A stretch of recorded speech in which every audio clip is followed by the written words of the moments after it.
자, 오늘 누가복음 2장 25절에서 35절의 본문을 중심으로 이스라엘의 위로를 기다리는 자라는 제목으로 말씀을 나누고자 합니다. 사무엘상 16장 7절에 보시면 이런 말씀이 있습니다. 사람은 외모를 보거니와 나 여호와는 중심을 보느니라. 자, 사람은 외모를 보거니와 나 여호와는 중심을 보느니라. 그리스도인이라면 누구나 다 한 번쯤은 들어본 말씀입니다. 그렇죠, 여러분. 사람은요, 외모를 중요하게 생각합니다. 하지만 하나님은 사람의 중심을 보신다라고 성경은 말씀합니다. 우리가 그것을 어디서 잘 알 수 있느냐? 성경을 통해서 우리가 잘 알 수 있죠. 자, 성경에 하나님의 손에 쓰임받은 사람들을 보시면 하나같이 하나님께서 그 사람을 중요하게 보신 것 중에 하나가 그의 외모가 아니라 그의 내면, 그의 마음의 중심을 보았던 것을 우리는 볼 수가 있습니다. 오늘 우리가 읽은 이 말씀에도 보시면 여러 명의 사람들이 나와요. 누가복음에 보시면 특별히 1장에 우리가 읽지는 않았지만 누가 나오냐면 세례 요한의 아버지 사가랴 그리고 어머니 엘리사벳이라는 사람이 나옵니다. 그리고 그 다음에 등장하는 인물이 누구냐면 바로 예수님의 육신의 부모라 말하는 요셉과 그의 어머니 마리아가 나와요. 그리고 2장에 보시면 오늘 말씀에 나오는 이스라엘의 위로를 기다린 자 시므온과 또 안나라는 여자 선지자, 이 사람이 나옵니다. 자, 오늘 이렇게 여기에 등장하는 6명의 인물들 중 사실 이들은요, 사실 사람들의 관심을 끌만한 매력적인 사람들이 아닙니다. 남들처럼 내세울 것 없는 그냥 너무나도 평범한, 우리처럼 평범한 사람들이었다라는 거죠. 그럼에도 불구하고 이들은 해마다 예수님의 탄생이 다가오는 성탄절에는요, 모든 사람들의 입에 오르내리는 인물이 되었더라는 거예요. 특별히 지금도 많은 목회자들이요, 성탄절을 맞이할 때면 이 6명의 인물들 중에 반드시 한 명은 또는 한두 명은 반드시 언급한다라는 거죠. 여기서 우리가 깨달을 수 있는 사실이 하나 있습니다. 그것은 바로 어쩌면 세상에서 무시당하고 때로는 별 볼 일 없어 보이는 무명의 사람이라 할지라도 하나님의 나라에서는 샛별처럼 빛나는 존재가 될 수 있다는 사실이에요. 왜냐하면 사람은 외모를 보지만 우리 하나님은 그 사람 마음의 중심을 보시기 때문인 거죠. 그러므로 여러분, 우리 역시 우리가 비록 세상에서 우리의 이름이 명예롭거나 또는 유명한 이름이 아니라 할지라도 하나님의 나라에 가서는 우리 또한 명예로운 이름이 될 수 있다는 사실을 우리가 꼭 기억하고 또 믿었으면 좋겠습니다. 세상에서 비록 우리의 이름이 칭찬받지 못한다 할지라도 하나님의 나라에 가서는 우리 역시 칭찬받을 수도 있다는 거예요. 자, 오늘 이 6명의 인물 가운데 오늘 우리가 한번 생각해 볼 인물은 바로 시므온이라는 사람이에요. 그러면 이 시므온은 어떤 사람인가? 이 시므온에 대한 성경의 평가는 무엇인가? 우리 25절에 보시면 이렇게 나와 있습니다. 예루살렘에 시므온이라 하는 사람이 있으니 이 사람은 의롭고 경건하여 이스라엘의 위로를 기다리는 자라. 성령이 그 위에 계시더라. 여러분, 오늘 성경에서 이 시므온이라는 인물에 대해서 성경의 평가는 뭐예요? 의롭고 경건하여 이스라엘의 위로를 기다린 자. 여기서 우리는 시므온의 최대 관심사가 무엇인지 우리는 발견하게 됩니다. 여러분, 이 시므온 할아버지의 관심은 뭐예요? 그의 관심은요, 이스라엘의 위로를 기다리는 것이었어요. 즉 이스라엘의 위로, 바꿔 말하면 이스라엘의 구원자, 이스라엘을 구원할 메시아, 그 메시아를 기다리는 것이 그의 최대 관심이었다라는 거예요. 그러면서 이분의 특징을 또 표현하는 한 말씀이 있죠. 바로 성령이 그 위에 계시더라. 이스라엘의 위로를 기다리면서 성령이 그와 함께 하시는 사람, 바로 시므온이라는 거예요. 이게 성경에 그에 나온 아주 짧은 평가이죠. 여러분, 세상에는 무수히 많은 사람들이 세상에서 자신만의 족적을 남기고 살아갑니다. 세계 역사의 한 획을 그은 사람들 치고 자신의 이야기를 남기지 않은 사람이 없어요. 어떻게 해서든 자신의 치적을 많이 남겨서 내가 얼마나 대단한 인물인지, 내가 얼마나 영향력 있었던 인물인지 후대에게 전하고 싶어 하죠. 우리나라에도 고려왕조실록도 있고 조선왕조실록도 있죠. 이 조선왕조실록은 세계에서 유래를 찾아볼 수 없을 정도로 왕의 일상뿐만 아니라 궁중에서 일어나는 모든 일들을 소상히 기록하였어요. 그런데 오늘 말씀에서 중요한 비중을 차지하고 있는 이 시몬에 대한 기록은 아주 짧고 명료해요. 많지 않습니다. 많지 않아요. 이 시몬에 대한 기록은 그는 의롭고 경건한 사람입니다. 그리고 그는 성령이 함께하면서 메시아를 기다렸던 사람입니다. 이게 이 시몬 할아버지의 전부였다라는 거예요. 저는 이 말씀을 준비하면서 제 자신에 대해서 한번 생각해 봤습니다. 사람들이 나를 향해 한마디로 평가한다면 저에 대해서 사람들이 어떻게 평가할 수 있을까? 사람들이 나를 보고 어떻게 평가할까? 여러분은 어떻습니까? 다른 사람들이 여러분을 평가한다면 여러분들은 어떠한 사람으로 불리우기를 원하십니까? 이것은요, 우리 크리스찬으로서는 굉장히 중요한 일이 아닐 수 없죠. 누구나 다 예외 없이 좋은 이미지로 또는 좋은 일상으로 평가되기를 원한다라는 거예요. 자, 이런 의미로 볼 때 오늘 말씀에 나오는 시몬이라는 인물은 우리에게 아주 중요한, 그러면서도 아주 귀한 모델이라 할 수 있습니다.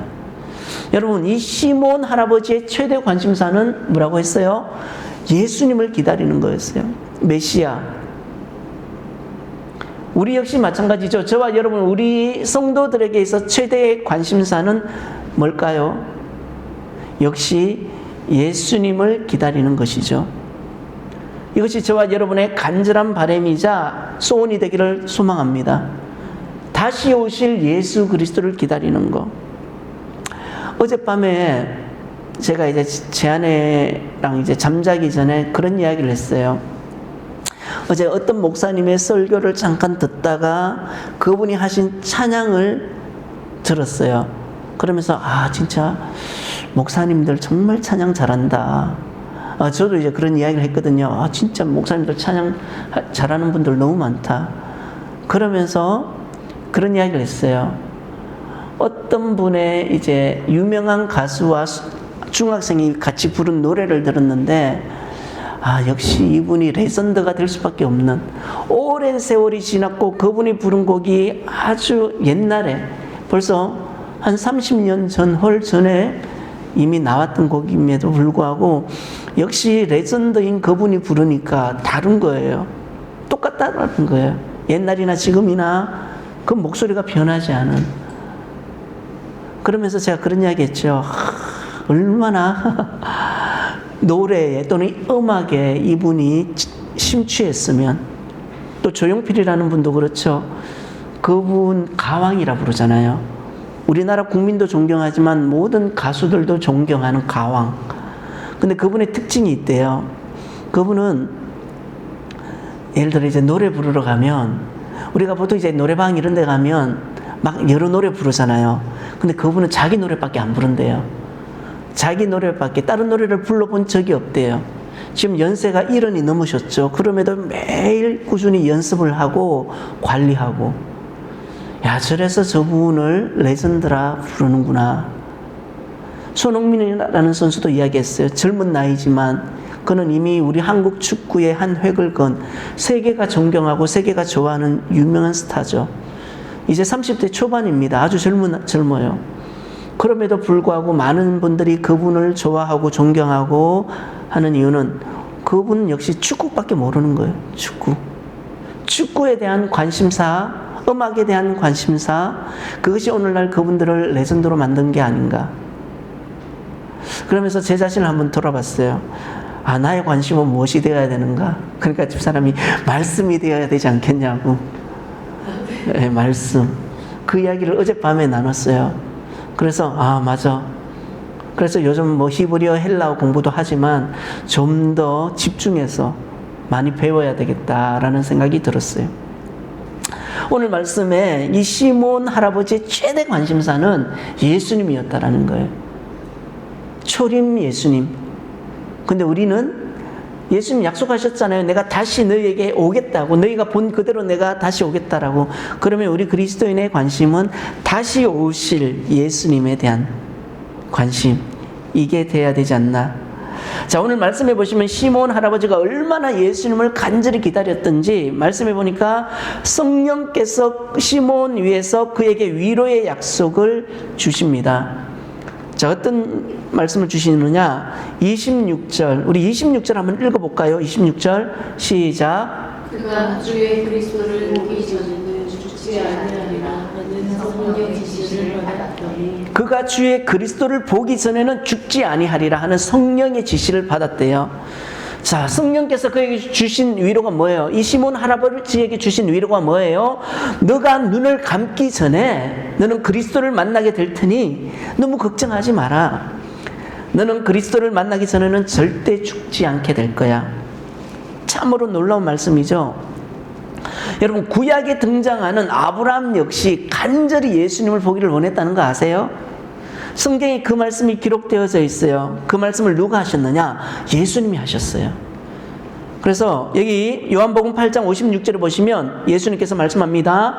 너희 조상 아브라함은 나의 때 볼 것을 즐거워하다가 보고 기뻐하였느니라. 예수님께서 말씀하세요. 너희 조상 아브라함도 2000년 전에 내가 이 세상에 오는 때를 보고 나를 만나기 위해 간절히 얼마나 기다렸는지 모른다라고. 그런데 사실 여러분, 우리가 이 말씀의 뜻이 정확히 무엇인지 이해하기는 쉽지 않습니다. 왜냐하면 이 아브라함은 시몬과 다르게 예수님을 보지 못하고 세상을 떠났기 때문이죠. 하지만 그는요, 믿음의 조상으로서 하나님께서 그에게 특별히 일어날 일을 보여주신 게 아닌가. 성경에 기록되어 있지는 않지만 추히 우리가 충분히 짐작할 수도 있고, 또 우리 예수님조차 그렇게 이야기하신 거 보면 분명 그 시대에 아브라함에게 일한 예수님에 대한 하나님의 예언이나 환상이나 보이지 않았을까. 우리는 그렇게 짐작할 수 있죠. 자, 그런데 이 아브라함 외에도 여러분 수많은 믿음의 사람들이 메시아 오기를 간절히 사모하고 또 그의 모습을 보기를 원했지만 결국 이 예수님을 보지 않고 돌아가신 분들이 많죠. 위대한 다윗도 그렇고 요수아도 그렇고 모세도 그렇고 이리 헤아릴 수 없는 위대한 믿음의 거장들은 예수님을 보지 못했다는 거예요. 자, 간절한 마음이 있었지만 보지 못하고 죽은 이 믿음의 선진들의 이야기를 들으면서 어쩌면 이 시몬 할아버지의 마음 가운데 이런 마음이 있었을 거예요. 혹시 나도 메시아를 보지 못하고 죽으면 어떡하지? 이 아브라함 할아버지처럼. 자, 이런 그의 마음을 아시고 성령께서 그를 위로해 주셨는데 너는 반드시 메시아를 보고 죽게 될 테니 걱정하지 말라는 거예요. 여러분, 시몬이 왜 예수님을 간절히 보기를 원했을까? 성경에 보시면 예수님을 직접 보고 경험한 사람들의 반응이 잘 나와 있거든요. 그 대표적인 한 사람을 이야기한다면 베드로를 들 수 있어요. 여러분, 그가 예수님을 만났고 또 그분의 이야기를 직접 듣고 난 이 베드로의 반응이 뭐예요? 주여, 나를 떠나소서. 나는 죄인입니다. 예수님을 만난 이 베드로의 반응이 뭡니까? 나는 죄인이니 예수님 나를 떠나세요 라고 얘기한 거예요. 여러분, 이처럼 사람들은요, 예수님을 사모하고 만나기를 원하는 간절한 바람이 있지만 막상 주님을 만나면 그 주님을 거부하고 멀어지고자 하는 마음이 있어요. 이게 죄를 지닌 인간의 본성이죠. 그러므로 요한복음, 우리가 금요 기도회 때 우리가 잠시 나눴지만 요한복음 1장 5절에 보시면 빛이 어둠에 비치되 어둠이 깨닫지 못하더라. 그러니까 참빛 되시는 그 예수님을 만나면 대부분 어둠에 있는 사람들은 어때요? 반항하고 또 피하고 그리고 인정하지 않고 싫어하는 본성이 있다라는 거예요. 그래서 사람들이 쉽게 예수님을 받아들이지 못하죠. 오늘 말씀에 나오는 시몬, 그런데요, 이 시몬은 이들과는 달랐어요. 그는 간절히 주님 만나기를 원했습니다. 그 역시 아담의 원죄를 지니고 있는 죄인이지만 그럼에도 자기 힘으로는 도저히 구원에 이를 수 없다라는 사실을 인정하고 메시아이자 구원자 되시는 예수님을 간절히 만나기를 원했다라는 거예요.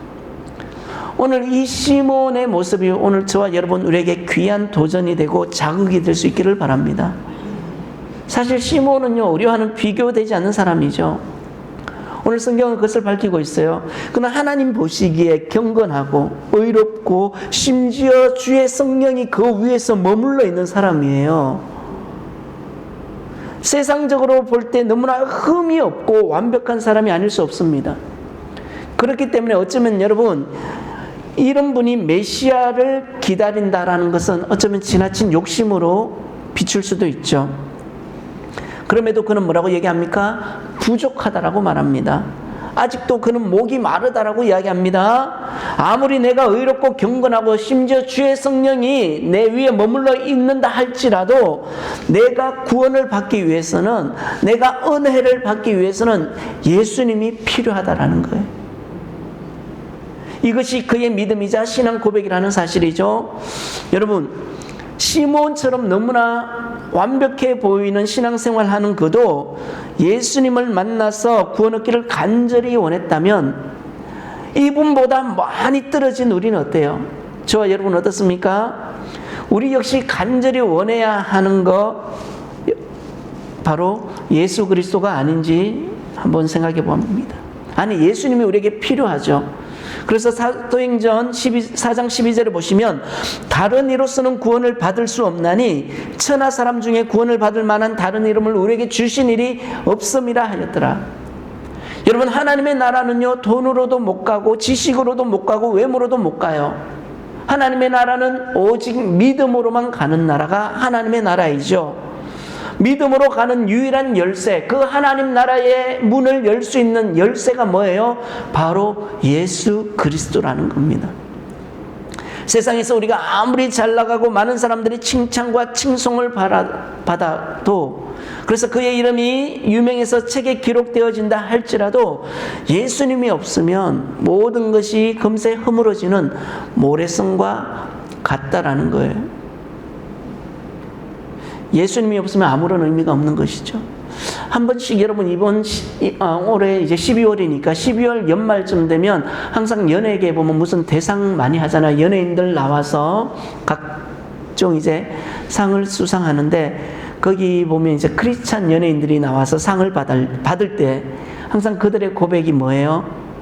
하나님께 영광을 돌리고 하나님의 은혜를 찬양하고 하나님의 은혜 가운데 내가 오늘 이 자리에 섰습니다라고 고백할 때 그것을 듣는 우리 그리스도인들은 되게 감동을 받죠. 그분들이 뭐라고 고백합니까? 하나님의 은혜가 아니었으면 나는 이 자리에 올 수 없었습니다. 하나님이 아니었으면 나는 별 볼 일 없는 사람이 됐을 겁니다. 막 그런 간증을 할 때 보면 너무나 가슴 뭉클하더라고요. 어떤 분은 하나님이 나에게 연기라는 달란트를 주셔가지고 때때로 어려움도 있었지만 그 어려움 가운데서도 하나님은 항상 함께 하셨고 그 하나님의 인내로, 하나님의 사랑으로 내가 내 자신 스스로를 갈고 닦을 수 있게 됐고, 그리고 결국 오늘 이 자리에서 큰 상을 받게 되었다. 모든 것이 하나님의 은혜이다. 이런 고백을 할 때 보면 굉장히 가슴 뭉클하더라고요. 여러분, 시몬 할아버지도 마찬가지입니다. 내가 아무리 성령 충만하고 하나님이 인정하는 믿음의 사람이라 할지라도 나에게 예수님이 없다면 나의 신앙은 아무것도 아닙니다. 안고 없는 찐빵이라 얘기하죠. 그러므로 우리 역시 하나님 말씀 앞에서 시몬 할아버지처럼 겸손히 우리도 예수님을 기다려야 된다라는 거예요. 주님 당신이 아니시면 나는 구원받을 수 없습니다. 주님, 나는 당신을 간절히 보기를 원합니다. 우리 아까 이종래 집사님 그런 기도 하셨잖아요. 예수님 알기를 원한다. 하나님 알기를 원한다. 궁금하다. 이것이 우리의 기도 제목이 되어야 되는 것이죠. 그러면서 그는 또 이렇게 고백합니다. 13절 보면 내 눈이 주의 구원을 보았사오니 이는 만민 앞에 예배하신 것이요 이방을 비추는 빛이요 주의 백성 이스라엘의 영광이니이다 하니. 자, 그는 주님을 만나는 것이 자신의 간절한 바람이기도 하지만 이것이 자신에게만 머물러 있는 것이 아니라 자기 주변에 있는 모든 사람들에게도 이런 은혜가 머물러 있기를 원한다라는 거예요.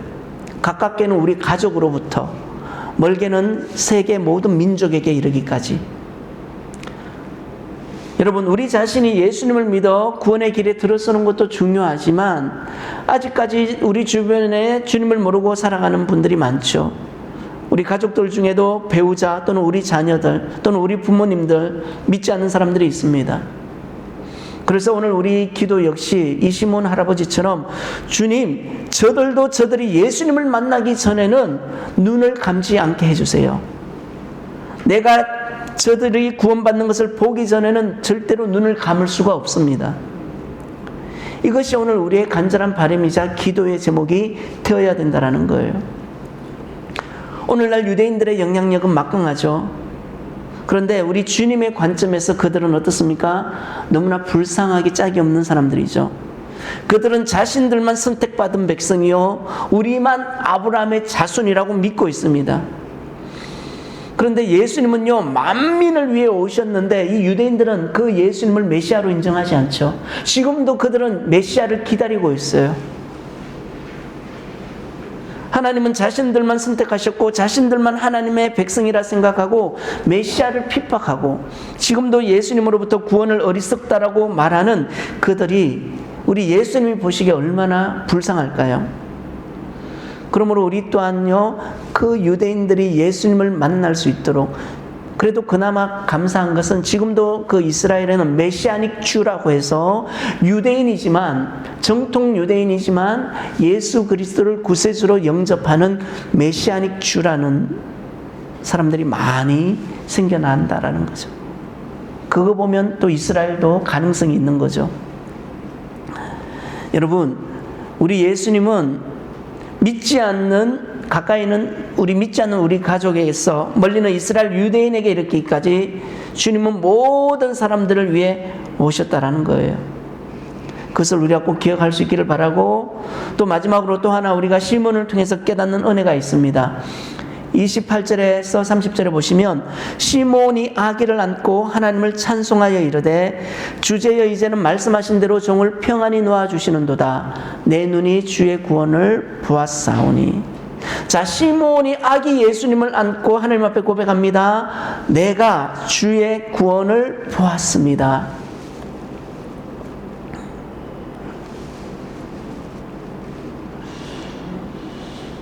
이 말씀은 예수님은 나의 구원자가 되십니다 라는 거예요. 여러분, 우리는 예수님을 믿고 그분을 우리 마음에 모시면 우리는 구원받는 사실을 잘 알 수 있어요. 그런데 2000년 전 이 시몬 할아버지의 고백은 굉장히 놀라운 고백이 아닐 수 없습니다. 사실 우리는 이 성경 말씀을 통해서 예수님으로 말미암은 구원에 대한 신앙 고백을 우리가 할 수 있어요. 그런데 우리가 시몬이 살던 2000년 전 시대로 돌아가서 한번 생각해 봅니다.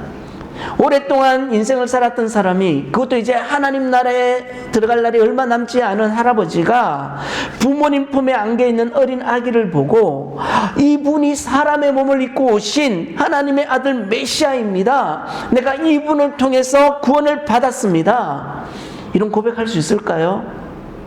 엄청난 고백입니다. 오늘 만약에 시몬 할아버지가 오늘 이 시대를 살아가는 우리에게 어린 아기 보고 이랬다면 많은 사람들이 이상하다 할 거예요. 할아버지 한번 병원 가서 검사 받아보셔야 치매인가? 그럴 거예요. 여러분, 아무리요 믿음이 뛰어나고 인정받는 인격의 소유자라 할지라도 어린 아기를 보면서 이런 고백한다는 거 쉽지 않아요. 자, 그럼에도 불구하고 시몬 할아버지가 어떻게 이런 고백을 할 수 있었느냐? 이 질문에 대한 답이 나오죠. 27절에 보면 성령의 감동으로 성전에 들어갔다라는 거예요. 시몬 할아버지가 아기 예수님이 메시아라는 사실을 깨달은 이유가 뭐예요? 성령의 감동이라는 거예요. 시몬 할아버지는 성령의 감동으로 어디에 들어갔다라는 거예요? 성전에 들어갔습니다. 성전에 들어가서 누구를 만났느냐? 예수님을 만났다는 거예요. 메시아를 만났다는 거예요. 구세주를 만났다라는 거예요. 그리고 그분 앞에 자신의 믿음을 고백했다라는 거죠. 여러분 기억하세요. 우리가 예수님을 만나기 위해서, 그리고 그 예수님이 저와 여러분 우리의 구원자가 되심을 고백하기 위해서는 뭐가 있어야 되느냐? 성령의 감동이 있어야 된다는 거예요. 저와 여러분에게도 성령의 감동이 있어야 된다는 거죠. 그러니까 우리 모든 그리스도인들이 신앙생활할 때 결코 빠져서는 안 되는 것 중에 하나가 뭐냐면 성령의 감동이라는 거예요. 성령의 감동 없이 신앙생활에서는 안 된다라는 겁니다. 성령의 감동, 구원도, 예배도, 기도와 찬양도, 그리고 우리가 하는 모든 사역도 성령의 감동 없이는 안 된다라는 거예요. 여러분, 교회는요, 성령의 감동 없이는 하나님의 사명을 감당할 수 없습니다. 성령의 감동 없는 교회는 교회라고 말할 수 없죠. 그러므로 오늘날 우리가 하나님 앞에 기도할 때 성령의 감동을 늘 경험하게 하여 주옵소서. 이것이 우리의 기도 제목이 되어야 된다는 거예요. 여러분, 성령의 능력이 아니면 그리스도를 발견할 수도 없고, 더 나아가서 구원의 은총을 경험할 수도 없다는 거예요. 그래서 우리는 늘 하나님 앞에 기도할 때 목사인 저부터 성령의 감동으로 드려지는 오늘 우리의 예배가 되게 하여 주옵소서. 성령의 감동으로 드려지는 우리의 기도와 예배와 찬양이 되게 하여 주옵소서. 이 성령의 감동이요, 우리 자신을 살릴 뿐만 아니라 또한 여러분의 가정도 살리고 여러분의 자녀도 살리고 우리 교회와 또한 이 나라와 이 민족을 살리더라는 거예요. 이것이 오늘 우리의 기도 제목이 되어야 된다는 거죠. 오늘 말씀을 보십시오. 말씀해 보시면 모세의 법대로 정결 예식을 치르기 위해 성전에 굉장히 많은 사람들이 모여들었어요. 엄청나게 많은 인파들이 모였습니다. 그런데 그 많고 많은 사람들 가운데 이 아기 예수님이 메시아라는 사실을 깨달았던 사람은 딱 한 명, 아니 2명이죠. 바로 성령의 감동이 함께한 이 시몬과 안나라는 여선지자, 이 2사람밖에 없었다라는 거예요. 여러분, 우리가 교회에 나와서 신앙생활할 때 믿지 않는 사람들이 우리의 믿음을 이해하지 못함에도 불구하고 우리가 성경의 하나님의 말씀인 줄 믿고 예수님으로 인한 그 구원이 역사적 사실이고, 오늘 저와 여러분 우리의 삶 가운데 일어난다라는 그 믿음의 근거가 무엇이냐 하면 그것은 바로 성령의 감동과 역사라는 거죠. 오늘 내가 하나님을 나의 아버지로, 영적 아버지로 인정하고 예수님을 나의 구세주로 인정할 수 있는 그 믿음의 근간이 뭡니까? 성령의 감동이라는 거예요. 조금 전에 여러분 제가 잠시 언급했지만 크리스찬 연예인들이 수상소감하고 그 모든 영광 하나님 앞에 돌릴 때에 우리 마음 가운데 감동이 있고 때로는 눈물이 있고 은혜가 있는 이유가 뭐예요? 성령의 감동이라는 거예요. 여러분, 예수 안 믿는 사람들에게 있어서 그들의 이야기는요, 조롱거리이죠. 세상에 하나님이 어딨어? 되게 웃기다라고 얘기할 수 있잖아요. 비웃을 수 있어요. 조롱할 수 있어요. 그런데 크리스찬들이 그 얘기를 들으면 눈물이 난다라는 겁니다. 감동이 된다라는 거예요. 오늘 성경은 분명히 우리에게 말씀합니다. 성령의 역사 없이는 이런 일이 불가능하다. 여러분, 이제 말씀을 마무리하겠습니다. 예수님을 만난 시몬의 마지막 고백이 뭡니까? 29절에 보시면 주제여 이제는 말씀하신 대로 종을 평안히 놓아주시는도다. 쉽게 말하면 하나님, 이제 눈을 감아도 소원이 없습니다. 예수님을 만나고 난 그 마음에는 기쁨과 감사가 충만하죠. 이제는 더 바랄 것이 없다라는 것이 우리 시몬의 고백이죠. 저마다 많은 사람들의 바람 가운데 이런 게 있을 거예요. 특별히 연세가 있으신 분들, 내가 참 죽을 날이 얼마 안 남았다 그러면 내가 아무 고통 없이 평안하게 죽고 싶다, 그런 말들을 하죠. 예수 안 믿는 사람도 그러잖아요. 내가 잠을 자다가 조용히 그냥 죽고 싶다라는, 평안하게 죽는 것도 여러분 복이죠. 근데 예수님 잘 믿는 분들 보면 한 번씩 그런 얘기 듣잖아요. 어떤 늙은 나이 드신 권사님이 교회에서 그냥 기도하시다가 하나님 품에 안긴 이야기, 때로는 집에서 성경 말씀 보다가 이제 하나님 품에 안긴 이야기, 그런 거 보면 되게 아름답게 돌아가셨다라고 얘기하죠. 오늘 시므온이 그렇게 얘기했다라는 거예요. 이제 하나님 눈을 감아도 소원이 없습니다. 아무리 폭풍이 심하게 불어서 바다가 모든 것을 삼킬 것 같지만 여러분, 바다 밑은 늘 고요하죠. 조용합니다. 하나님의 자녀로 살아가는 우리의 삶 속에서 만날 수 있는 수많은 광풍 속에서도 주님으로부터 오는 그 생명과 평안이 저와 여러분 안에 있다면 우리 삶에는 희망이 있는 것이죠. 그 은혜를 소망하면서 오늘 하루도 믿음으로 살아가시는 저와 여러분 되시기를 주의 이름으로 축복합니다.